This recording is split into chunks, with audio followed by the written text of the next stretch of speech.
ராமநாதபுரம் அருகே நேற்றைய தினம் ரயில்வே கேட்டை மூடாமல் அலட்சிய போக்குடன் செயல்பட்ட கேட் கீப்பர் தற்காலிக பணியிடை நீக்கம் செய்யப்பட்டுள்ளார். இது பற்றி கூடுதல் தகவலை செய்தியாளர் சோனைமுத்தன் வழங்கிட கேட்கலாம்.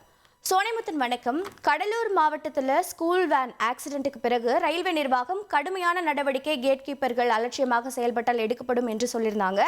இந்த சமயத்தில் தற்காலிக பணியிடை நீக்கம் செஞ்சிருக்காங்க. ஏன் பணி நீக்கம் செய்யல? இதற்கான காரணம் என்ன? மேலும் தகவல்களை பதிவு பண்ணுங்க. வணக்கம். அதாவது ராமநாதபுரம் அருகே நேற்றைய தினம் ரயில் ஒன்று வரும்பொழுது அந்த பகுதியில் இருக்கக்கூடிய ரயில்வே கேட்டை மூடாமல் அலட்சிய போக்குடன் செயல்பட்டதாக அந்த கேட் கீப்பர் தற்காலிக பணி நீக்கம் செய்யப்பட்டு அவர் மீது தொடர் விசாரணையானது நடைபெற்று வருவதாக தற்போது ரயில்வே நிர்வாகம் தெரிவித்துள்ளது. அதாவது ராமநாதபுரம் ராமேஸ்வரம் இடையே வாலாந்தரவை அருகே உள்ள வழுதூர் ரயில்வே கேட் பகுதியை செல்வதற்காக நேற்றைய தினம் ரயில் ஒன்று வரும்பொழுது அந்த பகுதியில் இருக்கக்கூடிய அந்த ரயில்வே கேட்டை மூடாமல் இருந்ததை கண்டு அந்த ரயில் இன்ஜினுடைய லோகோ பைலட் ரயிலை மெதுவாக இயக்கி 300 மீட்டர் தொலைவிலேயே நிறுத்திவிட்டு கீழிறங்கி இந்த ரயில்வே கேட் கீப்பரிடம் சொல்லி ரயில் கேட்டை மூடிய பிறகு ரயிலானது சென்றது. இது குறித்தான வீடியோ சமூக வலைதளங்களில் வைரலாகி பரபரப்பையும் பேசு பொருளாக ஏற்படுத்தியிருந்தது.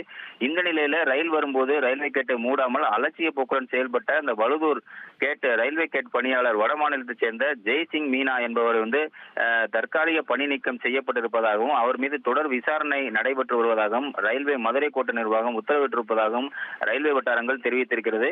முதற்கட்ட விசாரணை அடிப்படையில் தற்போது இந்த தற்காலிக பணி நீக்கம் செய்யப்பட்டுள்ளதாகவும் அவர் மீது குற்றம் உறுதியாக்கப்பட்டால் அவர் நிரந்தர பணி நீக்கம் செய்யப்படுவதாக ரயில்வே வட்டாரங்கள் தெரிவித்திருக்கிறது. தகவல்களை வழங்கியதற்கு நன்றி சோனிமுத்தன். உங்கள் தந்தி ஒன் தொலைக்காட்சியில் அண்ணாமலை தினமும் மதியம் 12 மணிக்கு காண தவறாதீர்கள்.